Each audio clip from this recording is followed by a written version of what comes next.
The first thing you want to know is, why didn't I see this? How come I didn't know this was coming? What were the signs? How did I miss it? So common and instinctive to think, why didn't I see this coming? What did I miss? What did I do wrong? And I can talk from the perspective of someone who did a lot of self-blame at first. And I struggled with the fact that my child overdosed on my pills. I had a prescription that I had stopped taking. There was a bottle of them in our van that I didn't realize was there. They found them and hid them away and took them, and I struggled with that, and I was like, I did this with my medication. I have a tendency to look for blame, and I think it's important to not go down that path. It's important to not look for the things that you did wrong, not look for the things that your spouse did wrong. Spouses pinning blame on one another ends up getting in the way of healing and growth and discovering a way forward together.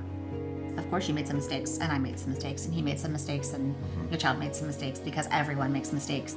We're human. We say and do things that can hurt other people, whether we intend that or not.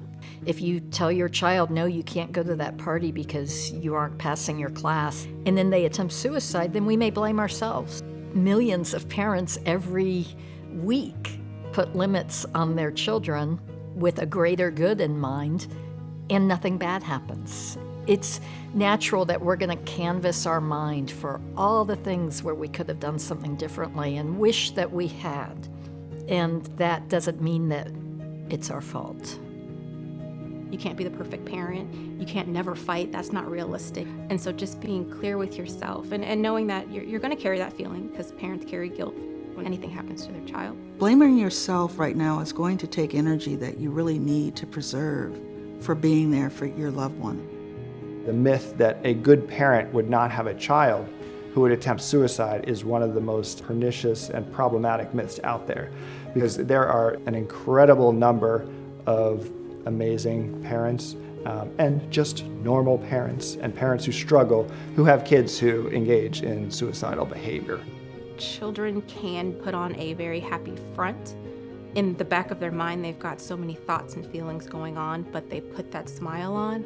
They participate in their sports, they do their homework, but yet they're still struggling. And sometimes they don't share those suicidal thoughts with adults. About 4 out of 5 teenagers will tell their friends about their suicidal thoughts before they tell an adult. A lot of kids don't talk to their parents because they're trying to keep their parents safe, or they're trying to keep their parents from worrying. A lot of times, it's not anything that you did wrong. It's just there's something going on in their brain that is out of your control. A lot of what our child was going through is linked to OCD with very intense, intrusive thoughts. The thoughts were telling them that they are a bad person, that they're going to hurt people, that they don't deserve to be alive. The only way they would go away is through self-harm. I soon realized that a lot of what was going on really was more about our child and their distressed state of mind and what that was causing them to do.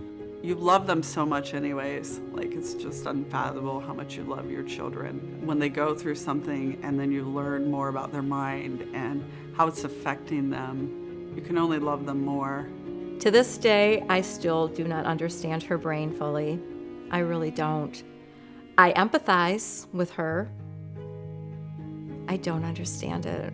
She articulates very well how she's feeling, and she often says, Mom, my life is different from yours. And it is. We're completely different people. And I think she doesn't really understand me either, but we certainly love each other.